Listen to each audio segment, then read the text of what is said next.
ನಮಸ್ಕಾರ ಎಲ್ಲರಿಗೂ. ಹೇಗಿದ್ದೀರಾ ಫ್ರೆಂಡ್ಸ್? ಐ ಥಿಂಕ್ ಎಲ್ಲರೂ ಚೆನ್ನಾಗಿದ್ದೀರಾ ಅಂತ ಅನ್ಕೊಂಡಿದ್ದೀನಿ. Welcome back to our channel.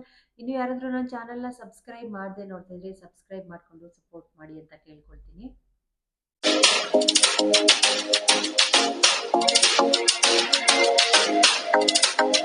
So ಇವತ್ತಿನ ಟಾಪಿಕ್ ಏನಪ್ಪಾ ಅಂದ್ರೆ ಆಕ್ಚುಲಿ ನಾನಿದನ್ನ ಒಂದು ವಾರ ಆಯ್ತು ಮಾಡಿ ಮುಗಿಸಿ ಆದ್ಮೇಲೆ ನಾನು ನಿಮ್ಮ ಜೊತೆ ಶೇರ್ ಮಾಡ್ತಾ ಇದ್ದೀನಿ. ಮನೇಲಿ ತುಂಬಾ ನೆಗೆಟಿವ್ ಎನರ್ಜಿ ಇರತ್ತೆ. ತುಂಬಾ ಕಿರಿಕಿರಿ ಆಗ್ತಾ ಇರತ್ತೆ. ಜಗಳ, ಹಾಗೇನೆ ಇಲ್ಲ ಹುಷಾರ್ ತಪ್ತಾ ಇರೋದು, ತುಂಬಾ ಬೇಜಾರಾಗ್ತಾ ಇರತ್ತೆ. ಮಲಗ್ಬಿಡೋಣ ಅನ್ಸುತ್ತೆ. ಏನು ಕೆಲಸ ಮಾಡಕ್ ಇಂಟ್ರೆಸ್ಟ್ ಇರಲ್ಲ. ಸೊ ಒಮ್ಮೊಮ್ಮೆ ನಮ್ಗೂನು ಅದೇ ತರ ಆಗ್ತಾ ಇರತ್ತೆ. ಯಾಕೋ ಏನೂ ಬೇಡ ಸುಮ್ನೆ ಎಲ್ಲಾದ್ರೂ ಆಚೆ ಹೋಗೋಣ ಅನ್ಸತ್ತೆ. ಇಲ್ಲಾಂದ್ರೆ ಮನೇಲಿ ಮಲ್ಕೊಂಡಿರೋಣ. ಮತ್ತೆ ಕಿರಿಕಿರಿ ಮಕ್ಳು ಅಷ್ಟೇ ಹೇಳಿದ ಮಾತು ಕೇಳ್ತಾ ಇರಲ್ಲ. ಆ ಇವತ್ತು ಬೆಳಿಗ್ಗೆ ಎಲ್ಲ ಚೆನ್ನಾಗಿರ್ತಾರೆ, ರಾತ್ರಿ ಮಲ್ಗೋದ್ರೊಳಗೆ ಅವ್ರಿಗೂ ಹುಷಾರ್ ತಪ್ಪೋದು, ತಲೆನೋವು. ಅದರಲ್ಲೂ ನಮಗೆ ಲೇಡೀಸ್ಗಳಿಗೆ ಜಾಸ್ತಿ ಇದಾಗೋದು ಈ ಥರ, ಇಲ್ಲಿ ಹೆಡ್ಡೇಕ್ ಬರೋದು. ಇಲ್ಲಿ ಜಾಸ್ತಿ ಹೆಡ್ಡೇಕ್ ಬಂದರೆ ತಿಳ್ಕೊಳ್ಳಿ ಕಣ್ ದೃಷ್ಟಿ ಆಗಿರತ್ತೆ ಅಂತ. ಸೊ ಸೈನಸ್ ಇರೋರ್ಗೂ ಬರುತ್ತೆ. ಆದರೆ ತುಂಬ ದೃಷ್ಟಿ ಆದಾಗ, ತುಂಬ ಕೆಟ್ಟದು ನೆಗೆಟಿವ್ ಎನರ್ಜಿ ನಮ್ಮ ಮೇಲೆ ಅಟ್ಯಾಕ್ ಮಾಡಿದಾಗ ನಮಗೆ ಜಾಸ್ತಿ ಇಲ್ಲಿ ತಲೆನೋವು ಬರುತ್ತೆ ಇಲ್ಲಿ. ಆಮೇಲೆ ಒಂಥರ ಹೊಟ್ಟೆ ತೊಳ್ಸೋ ಥರ ಆಗೋದು, ವಾಮಿಟಿಂಗ್ ಸೆನ್ಸೇಷನ್ ಆಗೋದು, ಈ ಥರದ್ದೆಲ್ಲ ಆಗ್ತಾ ಇರುತ್ತೆ. ಸೊ ಆ ಥರದ್ದೆಲ್ಲ ಆದಾಗ ಮನೆಯಲ್ಲಿ ಕೆಟ್ಟ ದೃಷ್ಟಿ ಇದೆ, ಕೆಟ್ಟದ್ದು ನೆಗೆಟಿವ್ ಎನರ್ಜಿ ಮನೆ ಒಳಗಡೆ ಇರುತ್ತೆ ಅಂತ ಸೊ ತುಂಬ ಜನ ಹೇಳ್ತಾರೆ. ಅದು ನನಗೂ ಕೂಡ ಆ ಥರದ್ದು ಎಷ್ಟೊಂದು ಅನುಭವಗಳಾಗಿರತ್ತೆ. ಈ ನೆಗೆಟಿವ್ ಎನರ್ಜಿ ಯಾಕೆ ಬರುತ್ತೆ ಹೇಳಿ? ಕೆಲವ್ರು ಏನು ಗೊತ್ತಾ, ಬೆಳಿಗ್ಗೆ ಎದ್ದು ಒಂದು ಹೊಸ್ಲಿಗೆ ನೀರು ಹಾಕಲ್ಲ, ಬಾಗಿಲು ತೊಳೆಯಲ್ಲ, ಸ್ನಾನ ಮಾಡಿ ದೀಪ ಹಚ್ಚಲ್ಲ. ಸ್ನಾನ ಏನೋ ಮಾಡ್ತಾರೆ, ರೆಡಿಯಾಗಿ ಹೋಗ್ತಾರೆ ಅನ್ಬೋದು. ದೇವ್ರ ಮನೆಯಲ್ಲಿ ಒಂದು ದೀಪ ಉರಿತಾ ಇರಬೇಕು, ಒಂದು ಗಂಧದ ಕಡ್ಡಿ ಹಚ್ಚಲ್ಲ, ಒಂದು ಕರ್ಪೂರ ಹಚ್ಚಲ್ಲ, ಒಂದು ಧೂಪದ ಹೊಗೆ ಹಾಕೋದಿಲ್ಲ. ಒಂದು ಎಷ್ಟೋ ದಿನಗಳಿಗೊಮ್ಮೆ, ಎಷ್ಟೋ ತಿಂಗಳುಗಳಿಗೊಮ್ಮೆ ಪೂಜೆ ಮಾಡೋರು ಇದ್ದಾರೆ. ತುಂಬ ಜನ ಇದ್ದಾರೆ. ಸೊ ಅಂಥವ್ರ ಮನೆಗಳಲ್ಲಿ ಜಾಸ್ತಿ ನೆಗೆಟಿವ್ ಎನರ್ಜಿ ಇರತ್ತೆ. ಯಾಕೆ ಅಂದರೆ ನಮಗೆ ಪಾಸಿಟಿವ್ ವೈಬ್ಸ್ ಕೊಡೋದೇನೆ ನಾವು ಮಾಡೋ ಪೂಜೆ, ನಾವು ಮಾಡೋ ಶ್ರದ್ಧೆಯಿಂದ ಮಾಡೋ ಬೇಡ್ಕೊಳ್ಳೋ ಅಂಥ ಪ್ರಾರ್ಥನೆ ಆಗಿರ್ಬೋದು, ಹೇಳ್ಕೊಳ್ಳೋ ಶ್ಲೋಕಗಳು, ಇದೆಲ್ಲದೂ ಕೌಂಟ್ ಆಗ್ತಾ ಹೋಗುತ್ತೆ. ಸೊ ಹಾಗಾಗಿ ನಾವು ನಮ್ಮ ನಂಬಿಕೆ ಇರಬೇಕಷ್ಟೇ.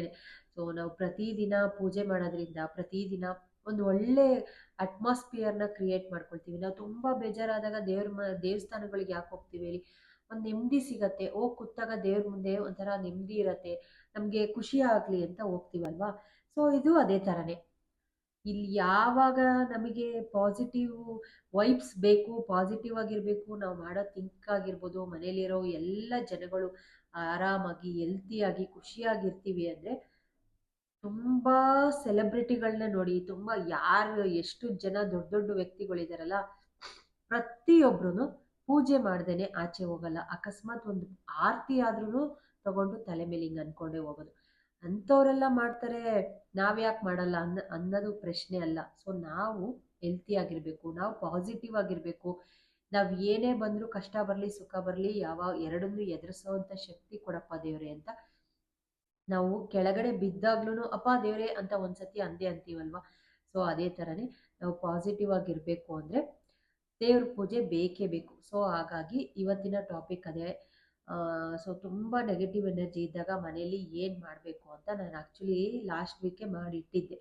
ಅದನ್ನು ತೋರಿಸ್ತೀನಿ ಇವಾಗ. ನೋಡ್ಕೊಂಡು ಬನ್ನಿ ಏನು ಮಾಡಬೇಕು ಅಂತ, ಆಮೇಲೆ ಹೇಳ್ತೀನಿ. ಎಲ್ಲ ಸಮಸ್ಯೆಗಳಿಗೂ ಒಂದಲ್ಲ ಒಂದು ಪರಿಹಾರ ಅನ್ನೋದು ಇದ್ದೇ ಇರುತ್ತೆ. ಮಾಡುವ ಮನಸ್ಥಿತಿ ಇರಬೇಕು, ಹಾಗೇನೆ ನಂಬಿಕೆ ಇರಬೇಕು. ಮನೇಲಿ ಕೆಟ್ಟ ದೃಷ್ಟಿ, ಕೆಟ್ಟದ್ದಾಗ್ತಾ ಇದೆ, ನೆಗೆಟಿವ್ ಎನರ್ಜಿ ಜಾಸ್ತಿ ಆಗ್ತಾ ಇದೆ ಮನೆಯೊಳಗೆ. ತುಂಬ ಕಿರಿಕಿರಿ, ತುಂಬ ಜಗಳ, ಈ ಥರದ್ದೆಲ್ಲ ಆಗ್ತಾ ಇರುವಾಗ ಇದೊಂದು ಸಣ್ಣ ಕೆಲಸವನ್ನು ಮಾಡ್ಕೊಳ್ಳಿ. ಒಂದು ಗಾಜಿನ ಲೋಟ ಅಥವಾ ಟ್ರಾನ್ಸ್ಪರೆಂಟ್ ಆಗಿರೋ ಒಂದು ಲೋಟನ ತಗೊಳ್ಳಿ. ಅದರಲ್ಲಿ ತುಂಬ ನೀರನ್ನ ತುಂಬಿಸ್ಕೊಳ್ಬೇಕು. ಅದಕ್ಕೆ 1 ಸ್ಪೂನಷ್ಟು ಅರಿಶಿಣದ ಪುಡಿ ಹಾಕಬೇಕು. ಯಾವುದನ್ನು ಕಲಕಬಾರ್ದು, ಮಿಕ್ಸ್ ಮಾಡಬಾರ್ದು. ಅದು ಹಾಗೇ ಇರಬೇಕು. ಆ ನೀರು ಗಾಜಿನ ಲೋಟದ ಮೇಲ್ಗಡೆ ನಾವು ಅರಿಶಿಣ ಪುಡಿ ಹಾಕಿದ ತಕ್ಷಣನೇ ಕೆಳಗೆ ಹೋಗ್ತಾ ಇರೋದು ಕಾಣಿಸ್ತಾ ಇರುತ್ತೆ ನಿಮಗೆ. 1 ಸ್ಪೂನಷ್ಟು. ಆಮೇಲೆ ಸಾಲ್ಟು, ಉಪ್ಪನ್ನ ಹಾಕ್ಕೊಳ್ಬೇಕು. ಪುಡಿ ಉಪ್ಪನ್ನ ಹಾಕ್ಕೊಳ್ಬೇಕು. ನೆಕ್ಸ್ಟು ಕರ್ಪೂರ, ಈ ಪಚ್ಚ ಕರ್ಪೂರ ಅಂತಲೂ ಕರೀತಾರೆ. ಕರ್ಪೂರ ಪುಡಿ ಮಾಡಿ 1 ಸ್ಪೂನಷ್ಟು. ಭೀಮಸೇನೆ ಕರ್ಪೂರ ಅಂತಲೂ ಸಿಗುತ್ತೆ ಗ್ರಂಥಿಗೆ ಅಂಗಡಿನಲ್ಲಿ, ಅದನ್ನು ಹಾಕ್ಕೊಳ್ಬೋದು. ಅದನ್ನು ಹಾಕಿ ಕಲಕಬಾರ್ದು. ಸ್ಪೂನ್ ಹಾಕಿ ಕಲಸೋದೆಲ್ಲ ಬೇಡ. ನಾವು ಯಾವ ಥರ ಹಾಕಿರ್ತೀವಿ ಅದೇ ಥರ ಇಡಬೇಕು.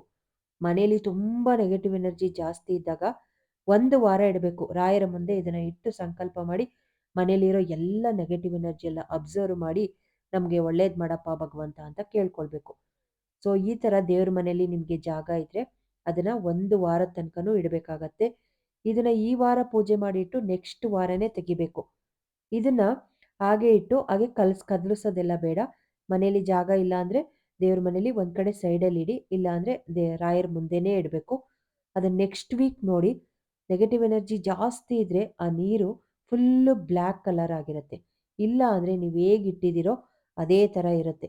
ಕೇಳ್ಕೋಬೇಕು ನಾವು ರಾಯರ ಹತ್ರ, ಎಲ್ಲ ನೆಗೆಟಿವ್ ಎನರ್ಜಿನ ಅಬ್ಸರ್ವ್ ಮಾಡಿ ಒಳ್ಳೇದು ಮಾಡಪ್ಪ ಅಂತ. ಅಮಾವಾಸ್ಯೆ ಮತ್ತೆ ಹುಣ್ಣಿಮೆ ಬಂದಾಗ ಇದೊಂದು ಸಣ್ಣ ಕೆಲಸವನ್ನ ಮಾಡ್ಕೊಳ್ಳಿ. ತುಂಬಾ ಕಿರಿಕಿರಿ ಆಗ್ತಾ ಇದೆ, ತುಂಬಾ ಜಗಳ ಮನೆಯಲ್ಲಿ, ಕೆಟ್ಟ ದೃಷ್ಟಿ ಬೀರ್ತಾ ಇದೆ, ಕೆಟ್ಟದ್ದಾಗ್ತಾ ಇದೆ ಅಂದಾಗ ಇದನ್ನ ಒಂದು ಮಾಡ್ಕೊಳ್ಳಿ. ಒಂದು ವೀಳ್ಯದೆಲೆನ ತಗೊಂಡು ಸೊ ಇಲ್ಲಿ ಒಂದು ಮುಷ್ಟಿಯಷ್ಟು ಅರಳುಪ್ಪನ್ನ ತಗೊಳ್ಬೇಕು. ನಿಂಬೆಹಣ್ಣನ್ನ ತಗೊಂಡು ಕಟ್ ಮಾಡಿ ಅರ್ಧ ಭಾಗ ನಿಂಬೆಹಣ್ಣನ್ನ ತಗೊಂಡಿದ್ದೀನಿ. ಎರಡೂ ಕಡೆ ಒಂದೊಂದು ನಿಂಬೆಹಣ್ಣ ಅರ್ಧ ಭಾಗ ಇಡಬೇಕು. ಆ ನಿಂಬೆಹಣ್ಣಿಗೆ 3 ಲವಂಗವನ್ನ ಚುಚ್ಚಬೇಕು. ಮೇಲ್ಗಡೆ ಒಂದು ಕರ್ಪೂರನ ಇಟ್ಟು ಇದನ್ನ ಉರಿಯೋದಕ್ಕೆ ಬಿಡಬೇಕು. ಹೊಸ್ಲಿನ ಕೆಳಗಡೆ ಎರಡೂ ಕಡೆ, ಆ ಕಡೆ ಈ ಕಡೆ ಎರಡೂ ಕಡೆನ ಉರಿಯೋದಕ್ಕೆ ಇಟ್ಟು ಇದನ್ನ ನೋಡ್ಕೊಳ್ಬೇಕು. ಪೂರ್ತಿಯಾಗಿ ಉರಿಯೋದಕ್ಕೆ ಇಡಬೇಕು. ನೀವು ಬೆಳಿಗ್ಗೆ ಮಾಡಿದ್ರೆ ಸಾಯಂಕಾಲ ತೆಗಿಬೇಕು ಅದನ್ನ, ಇಲ್ಲ ಸಾಯಂಕಾಲ ಪೂಜೆ ಮಾಡಿದ್ರೆ ನಾಳೆ ಬೆಳಿಗ್ಗೆ ಅದನ್ನ ತೆಗಿಬೇಕು. ತೆಗೆದು ಯಾವುದೇ ಕಾರಣಕ್ಕೂ ಯಾರು ತುಳಿದೇ ಇರೋ ಜಾಗದಲ್ಲಿ, ಗಿಡದ ಪಕ್ಕ ಇಲ್ಲ ಮರದ ಪಕ್ಕ ಹಾಕಬೇಕು. ತುಳಿಬಾರ್ದು, ಡಸ್ಟ್ಬಿನ್ನಿಗೆಲ್ಲ ಹಾಕಕ್ಕೆ ಹೋಗ್ಬಾರ್ದು. ಇದನ್ನ ಮಾಡ್ಕೊಳ್ಳಿ. ಎಷ್ಟೇ ಕೆಟ್ಟ ದೃಷ್ಟಿ, ಕೆಟ್ಟ ಪರಿಣಾಮ ನಮ್ಮ ಮನೆಗಳ ಮೇಲೆ ಬಿದ್ದಿದ್ರು ಇದು ಎಲ್ಲದನ್ನು ಹೋಗ್ಲಾಡ್ಸುತ್ತೆ. ತುಂಬಾನೇ ಒಳ್ಳೆಯದು. ಸೊ ಹಾಗೇನೆ ಇದು ಅಮಾವಾಸ್ಯೆ ಮತ್ತೆ ಹುಣ್ಣಿಮೆಗೆ ಮಾಡ್ಬೋದು. ನೋಡಿದ್ರಿ ಅಲ್ವಾ? ಈಗ ನಾನು ಇವತ್ತು ತೆಗ್ದಿದ್ದೀನಿ. ಇವತ್ತಿಗೆ ಒಂದು ವಾರ ಆಯಿತು. ಸೊ ಹಾಗಾಗಿ ತೆಗ್ದಿದ್ದೀನಿ. ನಾನು ಏನು ಶೇಕ್ ಮಾಡಿಲ್ಲ. ಯಾವ ಥರ ಇಟ್ಟಿದ್ದೆ ಅದೇ ಥರ ಎತ್ಕೊಂಡಿದ್ದೀನಿ ಇವಾಗ. ನೀವು ನೋಡ್ಬೋದು. ಇದು ಮನೆಯಲ್ಲಿ ಜಾಸ್ತಿ ನೆಗೆಟಿವ್ ಎನರ್ಜಿ ಇದ್ದಾಗ, ತುಂಬ ನೆಗೆಟಿವ್ ಎನರ್ಜಿ, ತುಂಬ ಕಿರಿಕಿರಿ, ತುಂಬ ಜಗಳ ಈ ಥರದ ಆಗಿದ್ರೆ ಆಗ್ತಾ ಇರುತ್ತಲ್ವ, ಅಂಥ ಮನೆಗಳಲ್ಲಿ ಇಟ್ಟು ಅಬ್ಸರ್ವ್ ಮಾಡಿ ನೋಡಿ. ಇದು ಫುಲ್ಲು ಬ್ಲ್ಯಾಕ್ ಆಗಿಬಿಡತ್ತೆ. ಈ ನೀರು, ಈ ಯೆಲ್ಲೋ ಕಲರ್ ಇರೋ ನೀರು ಫುಲ್ಲು ಬ್ಲ್ಯಾಕ್ ಆಗತ್ತೆ. ಸೊ ನಮ್ಮನೇಲಿ ನಾನು ಇಟ್ಟು ಒಂದು ವಾರ ಆಯಿತು. ಒಂದು ವಾರ ಆದಮೇಲೆ ಇದನ್ನು ತೆಗೆದಿದ್ದೀನಿ. ಯಾವುದೇ ಕಪ್ಪು ಆಗಿಲ್ಲ. ಸೊ ಕಪ್ಪು ಆಗಿಲ್ಲ ಅಂದರೆ ಅರ್ಥ ನೆಗೆಟಿವ್ ಎನರ್ಜಿ ಇಲ್ಲ ಅಂತ. ಯಾಕೆ ಅಂದರೆ ನಮ್ಮ ಮನೇಲಿ ಯಾಕೆ ನೆಗೆಟಿವ್ ಎನರ್ಜಿ ಬರಲ್ಲ, ನೆಗೆಟಿವ್ ಆಗಿರೋ ಏನು ಯಾವ ಕೆಟ್ಟ ಇದನ್ನು ನಮ್ಮ ಮನೆ ಒಳಗಡೆ ಬರೋಕ್ಕೆ ಚಾನ್ಸ್ ಇಲ್ಲ ಅಂದರೆ, ಮನೆ ಎಂಟ್ರೆನ್ಸಲ್ಲೇ ನಮ್ಮ ರಾಯರ್ ಫೋಟೋ ಇದೆ. ರಾಯರ್ನ ಒಳಗಡೆ ಯಾವುದೇ ನೆಗೆಟಿವ್ ಎನರ್ಜಿ ಬರೋದಕ್ಕೆ ರಾಯರು ಯಾವುದನ್ನು ಬಿಡೋದಿಲ್ಲ. ಹಾಗೆ ಪ್ರತಿದಿನ ನಮ್ಮ ಮನೇಲಿ ಪೂಜೆ ಅನ್ನೋದು ಇದ್ದೇ ಇರುತ್ತೆ. ದೇವರ ಮನೇಲಿ ಈಗ ಯಾವ ಥರ ದೀಪ ಉರಿತಾ ಇದೆ, ಕಡ್ಡಿ ಕರ್ಪೂರ, ಧೂಪದ ಹೊಗೆ, ಇದು ತುಪ್ಪದ ದೀಪ, ಆರತಿ, ಇದು ಪ್ರತಿದಿನ ಇರುತ್ತೆ. ನಾನು ಪೀರಿಯಡ್ಸ್ ಆದಾಗ ಮಾತ್ರ ಒಂದೊಂದು ಟೈಮು ಮಕ್ಕಳು ಮಾಡ್ತಾರೆ. ಮಕ್ಳಿಗೆ ಹೇಳಿದ್ರೆ ಇವತ್ತು ಪೂಜೆ ಮಾಡೋಂಗಿಲ್ಲ ಮಾಡಿ ಅಂತ ಮಕ್ಳಿಗೆ ಹೇಳಿದ್ರೆ ನನ್ನ ಮಗ ಹರ್ಷ ಮಾಡ್ತಾನೆ. ಒಂದೊಂದ್ಸತಿ ಲೇಟ್ ಆಗಿತ್ತು, ಸ್ಕೂಲಿಗೆಲ್ಲ ಹೋಗುವಾಗ ಬೇಗ ಆಗಿಲ್ಲ ಅಂದಾಗ ಪಾಪ ಹೋಗ್ತಾನೆ. ಇಲ್ಲ ಅಂದರೆ ಆ 6-7 ಡೇಸ್ ಬಿಟ್ಟು ಪ್ರತಿದಿನ ನಮ್ಮ ಮನೇಲಿ ಪೂಜೆ ಇದ್ದೇ ಇರುತ್ತೆ. ಸೊ ಕೆಲವರು ಅದೇ ಹೇಳಿದ್ನಲ್ವ ಸ್ಟಾರ್ಟಿಂಗಲ್ಲಿ, ಪೂಜೆ ಮಾಡೋದೇ ಇವ್ರ ಕೆಲಸನ, ಪೂಜೆ ಮಾಡೋದು ಪ್ರತಿದಿನ ಮನೆ ಕ್ಲೀನ್ ಮಾಡೋದು, ಪೂಜೆ ಮಾಡೋದು, ಇಷ್ಟೇ ವಿಡಿಯೋ ಅಂತ ಕೆಲವರು ಕಮೆಂಟ್ ಮಾಡ್ತಾರಂತೆ. ಸೊ ಹಾಗಾಗಿ ನನಗಿಷ್ಟ, ನನಗೆ ಪೂಜೆ ಮಾಡೋದು ಇಷ್ಟ. ಕೆಲವ್ರಿಗೆ ರೋಡ್ ಸುತ್ತೋದು, ಬೀದಿ ಸುತ್ತೋದು ಇಷ್ಟ ಆದರೆ ನನಗೆ ಪೂಜೆ ಮಾಡೋದು ಇಷ್ಟ. ನನಗೆ ದೇವ್ರನ್ನ ಬೇಡ್ಕೊಳ್ಳೋದು ಇಷ್ಟ, ನನಗೆ ಪ್ರಾರ್ಥನೆ ಮಾಡೋದು ಇಷ್ಟ. ನಾನು ಯಾವಾಗ್ಲೂ ಪ್ರತಿದಿನ ಸ್ನಾನ ಮಾಡಿ ದೇವ್ರ ಪೂಜೆ ಮಾಡೋದೇ ನಂಗೆ ಸಖತ್ ಇಷ್ಟ ಆಗುತ್ತೆ. ಸೊ ಹಾಗಾಗಿ ನನ್ನ ಇಷ್ಟ ನಾನು ಮಾಡಬಾರ್ದಾ? ಸೊ ಹಾಗಾಗಿ ನನಗೆ ಪೂಜೆ ಮಾಡೋದಿಷ್ಟ. ಅದು ಆದ ಕಾರಣಕ್ಕೆ ನಮ್ಮ ಮನೇಲಿ ಯಾವುದೇ ರೀತಿಯ ನೆಗೆಟಿವ್ ಎನರ್ಜಿ ಸದ್ಯಕ್ಕಿಲ್ಲ. ಸೊ ಮುಂದೆ ಗೊತ್ತಿಲ್ಲ, ಸದ್ಯಕ್ಕೆ ಇಲ್ಲ. ಅದು ನೆಗೆಟಿವ್ ಎನರ್ಜಿನೆಲ್ಲ ಅಬ್ಸರ್ವ್ ಮಾಡತ್ತಂತೆ. ಮನೇಲಿ ಯಾವುದೇ ನೆಗೆಟಿವ್ ಎನರ್ಜಿ ಇದ್ರೂ ಅದನ್ನೆಲ್ಲ ಅಬ್ಸರ್ವ್ ಮಾಡುತ್ತೆ. ಸೊ ಹಾಗಾಗಿ ಆ ನೀರನ್ನ ಇವತ್ತು ತೆಗ್ದಿದ್ದೀನಿ. ಇದನ್ನ ಯಾವುದಾದ್ರೂ ದೂರ ಆಚೆ ಗಿಡಕ್ಕೆ ಇಲ್ಲ ಮರ ಯಾವ್ದಾದ್ರು ಇದ್ದರೆ ಅಲ್ಲಿ ಹೋದ್ರೆ ಆಯಿತು, ಚೆಲ್ಲಿದ್ರೆ ಸಾಕು. ಈ ಥರ ಮಾಡಿ ಇದನ್ನು ರಾಯರ ಮುಂದೆ ಇಟ್ಟು ಸಂಕಲ್ಪ ಮಾಡ್ಕೊಳ್ಳಿ. ಯಾವುದೇ ಕೆಟ್ಟದ್ದಿದ್ರೂ. ಆಮೇಲೆ ಇನ್ನೊಂದೇನು ಗೊತ್ತಾ, ರಾಯರ ಫೋಟೋ ಇಟ್ಟು ರಾಯರನ್ನ ಪೂಜೆ ಮಾಡೋರ ಮನೇಲಿ ಯಾವುದೇ ರೀತಿಯ ನೆಗೆಟಿವ್ ಎನರ್ಜಿ, ಕೆಟ್ಟದ್ದು, ಈ ಮಾಟ ಚೌಡಿ ಮಂತ್ರ ಇವೆಲ್ಲ ಮಾಡ್ತಾರಲ್ಲ, ಅದು ಯಾವುದು ವರ್ಕ್ ಆಗಲ್ಲ ಫ್ರೆಂಡ್ಸ್. ಸೊ ಹಾಗಾಗಿ ಎಲ್ಲದನ್ನು ಅವರೇ ನೋಡ್ಕೊಳ್ತಾರೆ. ನಂಬಿಕೆ ಇರಬೇಕಷ್ಟೇ, ನಂಬಿಕೆಯಿಂದ ಪೂಜೆ ಮಾಡಿ. ಸೊ ಇದು ಒಂದು ಪುಟ್ಟ ಲಾಗ್ ಅನ್ನೋದಕ್ಕಿಂತ ನಿಮ್ಗೂ ಎಲ್ಲರಿಗೂ ಒಂದಿರತ್ತೆ. ಸೊ ಸುಮ್ಮನೆ ಕಿರಿಕಿರಿ ಜಗಳ ಆಗ್ತಿದ್ದಾಗ ಯಾಕೆ ಹಿಂಗೆ ಆಗ್ತಾ ಇದೆ ಅಂತ ನಾವು ತಲೆ ಒಳಗೆ ಯೋಚನೆ ಮಾಡ್ತಾ ಇರ್ತೀವಿ. ಸೊ ಮನೆಯಲ್ಲಿ ಈ ಥರ ಆದಾಗ ಇದೊಂದು ಸಣ್ಣ ಕೆಲಸ ಮಾಡ್ಕೋಬೋದಲ್ವಾ. ರಾಯರ ಮುಂದೆ ಇಟ್ಬಿಡಿ, ಒಂದು ವಾರ ತನಕ ಅದನ್ನು ತೆಗೆಯೋದಕ್ಕೆ ಹೋಗ್ಬೇಡಿ. ಯಾಕೆ ಅಂದರೆ ನೀವು ಇಡುವಾಗಲೇ ನೋಡ್ಕೊಳ್ಳಿ, ಜಾಗ ಎಲ್ಲಿ ಸರಿ ಹೋಗುತ್ತೆ ಅಂಥ ಕಡೆ ದೇವ್ರ ಮನೇಲಿ. ಇನ್ನೊಬ್ಬೊಬ್ರು ಕೆಲವರು ಮೆಸೇಜ್ ಹಾಕ್ತಾರೆ, ನಮ್ಮ ದೇವ್ರ ಮನೇಲಿ ಜಾಗ ಎಲ್ಲ ಏನು ಮಾಡೋದು ಮೇಡಮ್ ಅಂತ. ದೇವ್ರ ಮನೇಲೇ ಇಡ್ಬೇಕು ಇದನ್ನು. ಸೊ ಸೈಡಲ್ಲಿ ಇಟ್ಬಿಡಿ, ಪೂಜೆ ಎಲ್ಲ ಅದೇ ರಾಯರ ಮುಂದೆ ಇಟ್ಟು ಪೂಜೆ ಮಾಡಿಬಿಟ್ಟು ಸೈಡಲ್ಲಿ ಇಟ್ಕೊಂಡು ಒಂದು ವಾರ ಆದಮೇಲೆ ತೆಗೆದು ನೋಡಿ. ಅದು ಬ್ಲ್ಯಾಕ್ ಆಗಿಲ್ಲ ಅಂದರೆ ನಿಮ್ಮ ಮನೇಲಿ ಯಾವ ನೆಗೆಟಿವ್ ಎನರ್ಜಿ ಇರಲ್ಲ, ತಲೆ ಕೆಡಿಸ್ಕೊಳ್ಳೋದು ಬೇಡಿ. ಅಕಸ್ಮಾತ್ ಬ್ಲ್ಯಾಕ್ ಆಗಿಲ್ಲ ಅಂದ್ರೂ ಅದನ್ನು ಯಾವುದಾದ್ರೂ ಒಂದು ಗಿಡಕ್ಕೆ ಆಚೆ ಚೆಲ್ಬಿಡಿ. ಸೊ ಈ ಲಾಗ್ನ ಇಲ್ಲಿಗೆ ಎಂಡ್ ಮಾಡ್ತೀನಿ.